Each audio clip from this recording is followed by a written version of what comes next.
Le portrait de Stephen Hawking. On va continuer à parler de ce génie avec vous, Aurélien Barraud. Bonsoir. Bonsoir. Vous êtes donc astrophysicien spécialisé de la physique des trous noirs. Merci d'être avec nous sur France 24. Alors Stephen Hawking était connu pour avoir vulgarisé en fait la science. Est-ce qu'on a perdu finalement une figure qui savait parler au grand public ? Oui, c'est assez remarquable parce qu'il est vrai que son livre, Une brève histoire du temps, a permis une entrée fracassante de la recherche fondamentale dans le monde des profanes, pourrait-on dire. Et pourtant, ce livre était extrêmement difficile en réalité. C'était un livre difficile d'accès et donc je crois que ça dit quelque chose d'intéressant. Ça dit que les non-spécialistes, finalement, cherchent non seulement à comprendre les lois de la nature, les mystères de l'univers, et pour cela, Stephen Hawking était naturellement très talentueux, mais qu'il y avait aussi une sorte de fascination pour la complexité de son langage, pour la complexité de ce qu'il représentait et peut-être aussi pour la complexité du réel d'ailleurs. Alors, ce qu'on retient de lui aussi, c'est son handicap. Est-ce qu'on peut simplement dire qu'il est plus célèbre à cause de cette situation-là ou tout simplement parce que justement, encore une fois, il a réussi à rendre accessible sa matière ? Bon, bien sûr, la qualité de ses travaux scientifiques est absolument incontestable et ses talents de pédagogue le sont également. Naturellement, le handicap a joué également un rôle dans la réception et dans l'iconisation en quelque sorte du personnage. Mais je crois que paradoxalement et sans aucun cynisme naturellement, on pourrait presque supposer que ce handicap l'a aidé aussi. Oui. L'a aidé en quelque sorte à se concentrer sur l'essentiel. Et à développer cette aura qu'on lui connaît. Exactement. Peut-être ça a joué dans la médiatisation, mais ça a joué aussi dans le fait que quand on est malade, on prend en quelque sorte conscience de sa finitude et on se concentre peut-être davantage sur les questions réellement essentielles, celles qui l'ont intéressé, celles de nos origines, celles des objets les plus exotiques et les plus mystérieux de notre environnement. C'est ce qu'il avait expliqué justement qu'à sa sortie d'hôpital, enfin que dans sa vie antérieure, il s'ennuyait, qu'à sa sortie d'hôpital, quand il avait été diagnostiqué, finalement, il a voulu employer son temps à... Vivre chaque jour comme si c'était le dernier, c'est une malédiction, mais aussi une bénédiction, parce qu'alors, effectivement, on va directement là où il faut aller. Alors, comment expliquer, Aurélien Barraud, que Stephen Hawking n'ait jamais eu de Nobel ? Pourquoi pas de récompense pour ces nombreux travaux ? Je crois qu'il y a beaucoup de réponses à ça. D'abord, il y a beaucoup d'excellents autres physiciens qui ont mérité leur prix Nobel. Et puis, il y a aussi une structure de cette récompense qui fait que les travaux doivent être vérifiés expérimentalement. Or, la plus grande découverte de Stephen Hawking, à savoir le fait que les trous noirs ne sont pas réellement noirs, mais que les trous noirs émettent de la lumière, qu'ils rayonnent, Est-ce que vous pouvez expliquer aussi, pour vulgariser pour nos téléspectateurs, ce que c'est qu'un trou noir rapidement ? Eh bien, un trou noir, c'est une zone de l'espace dans laquelle on peut entrer, mais de laquelle on ne peut pas sortir. Voilà, ce sont des petits mini-univers en quelque sorte à l'intérieur de l'espace et on les supposait absolument opaques.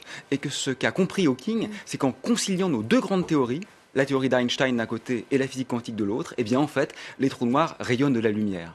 Mais cette immense découverte théorique n'a pas encore été corroborée expérimentalement. Et ça, c'est une condition sine qua non pour obtenir le prix Nobel. D'accord. On en vient maintenant à ce qu'il a... une question qu'il avait soulevée surtout à la fin de ses jours. Il avait beaucoup travaillé sur l'intelligence artificielle et le risque qu'elle représentait de surpasser l'homme. Oui, en même temps, ce qui est intéressant dans cette question, c'est que je crois que les propos de Stephen Hawking, hors de son domaine d'excellence, ont peut-être été un peu trop canonisés. Il avait une sorte de rôle d'oracle comme ça. Bien sûr, il était parfaitement en droit de se prononcer sur des questions de société, mais peut-être devrions-nous aussi lui faire l'honneur, en quelque sorte, de ne pas le déifier et d'oser le contester, parce que finalement, un scientifique sait que le cœur de la méthode, de l'intelligence rationnelle, c'est justement le doute. Et je crois que les positionnements de Stephen Hawking sur l'origine de la vie, sur l'intelligence artificielle, sont évidemment pertinents, sans aucun doute, mais ils sont également fort contestables. Et il faudrait peut-être les recontextualiser, les relativiser, et cela ne pourrait, je crois, que leur accorder un peu plus de crédit. Il avait aussi posé le besoin de conquérir de nouvelles planètes. Est-ce que c'est une question d'urgence ? Est-ce que c'est une question contemporaine ou c'est finalement fantaisiste selon vous ? Alors écoutez, sur ce domaine, je vais m'autoriser à le contredire. Je crois que la seule extrême urgence, c'est de cesser de massacrer notre propre planète, et je crois que les velléités expansionnistes de l'humanité hors de notre système solaire ou sur d'autres planètes de ce système solaire sont plutôt inquiétantes en réalité parce qu'elles nous masquent les véritables problèmes et le véritable problème c'est le saccage de notre monde. Donc sur ce point particulier, pas en physique des trous noirs ni en cosmologie, je m'autoriserai à être en désaccord avec Stephen Hawking. Alors il ne travaillait pas seul, on peut l'imaginer. Bien sûr. On imagine donc évidemment qu'il est entouré de plusieurs membres dans son équipe. Son dernier projet hors norme, c'était un programme pour détecter une éventuelle intelligence extraterrestre. Est-ce que vous pensez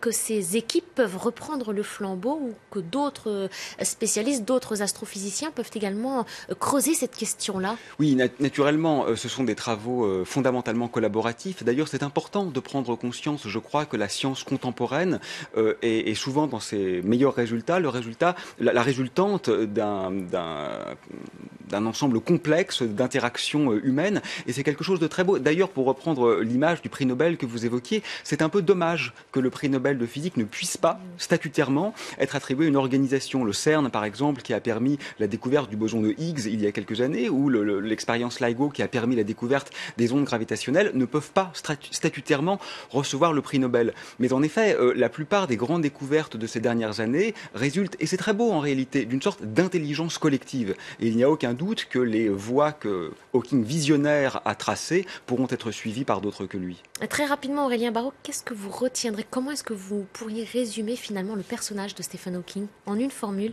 Eh bien, je crois que c'est un grand déconstructeur. C'est quelqu'un qui a réussi à penser au-delà des évidences et à trouver le lieu des paradoxes. Et les paradoxes sont les guides pour créer la nouvelle physique. Merci beaucoup Aurélien Barraud, merci d'être venu sur le plateau de France 24. Je rappelle donc que vous êtes astrophysicien spécialisé dans la physique des trous noirs. Et puis je vous